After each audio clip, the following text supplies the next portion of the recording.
Bismillahirrahmanirrahim. Assalamualaikum warahmatullahi wabarakatuh. Alhamdulillahi wa kafa, wassalatu wassalamu ala nabil mustafa. Kaum muslimin, kaum muslimat yang dimuliakan Allah, pernah suatu ketika terjadi di zaman Khalifah Abu Ja'far Al-Mansur, seorang gubernur merampas tanah seorang laki-laki tanpa ada alasan yang benar. Maka laki-laki ini datang mengadu dan menghadap kepada Khalifah Abu Ja'far Al-Mansur. Ketika sudah berada di hadapan Khalifah dan diizinkan untuk berbicara, laki-laki ini berkata kepada Khalifah, "Wahai Khalifah, apakah saya langsung menyampaikan aduan saya, atau Anda terlebih dahulu mengizinkan saya membuat sebuah perumpamaan?" Khalifah menjawab, "Silahkan terlebih dahulu engkau menyampaikan sebuah perumpamaan." Maka laki-laki ini berkata dengan menyampaikan sebuah permisalan, "Wahai Khalifah, jika ada seorang anak kecil menghadapi masalah, dia pasti akan datang mengadukan kepada ibunya, karena dia tahu ibunya lebih kuat daripada dia. Kemudian ketika dia lebih besar dan lebih kuat, di saat bertemu dengan masalah, dia akan melapor kepada ayahnya, karena dia tahu ayahnya lebih kuat daripada ibunya. Kemudian ketika dia bertambah dewasa, di saat dia berhadapan dengan masalah, dia tidak lagi melapor kepada ayahnya, tetapi dia akan melapor kepada gubernur, karena dia tahu gubernur lebih kuat daripada ayahnya. Ketika dia tidak menemukan keadilan di hadapan gubernur, maka dia pasti akan lari kepada Khalifah.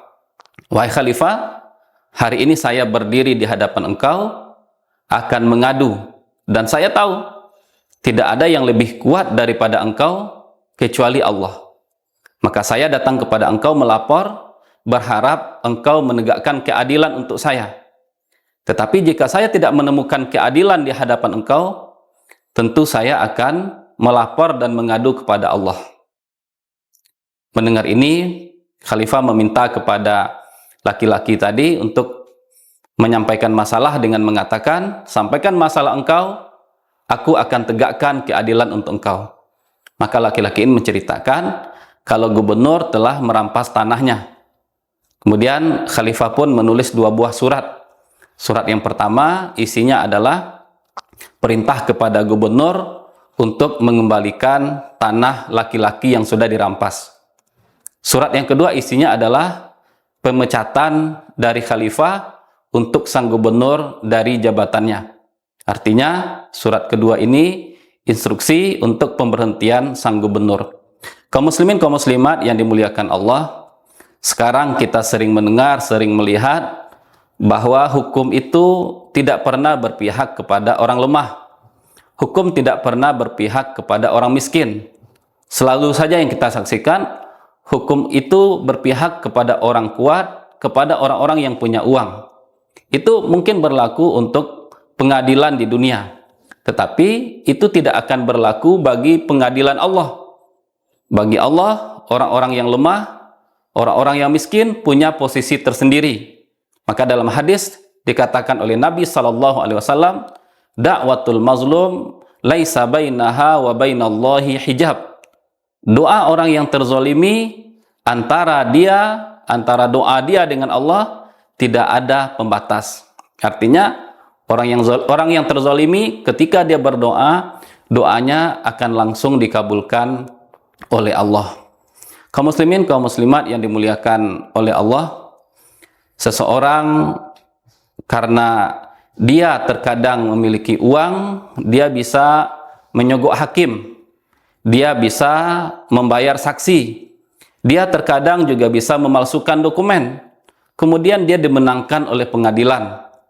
Jangan merasa bangga ketika dengan cara curang dimenangkan oleh pengadilan.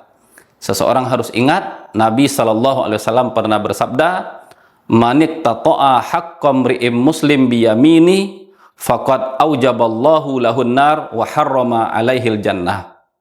Kata Nabi SAW, siapa yang mengambil hak seorang muslim dengan sumpah yang palsu, dengan cara-cara yang tidak benar, Allah haramkan bagi dia surga dan Allah wajibkan bagi dia neraka.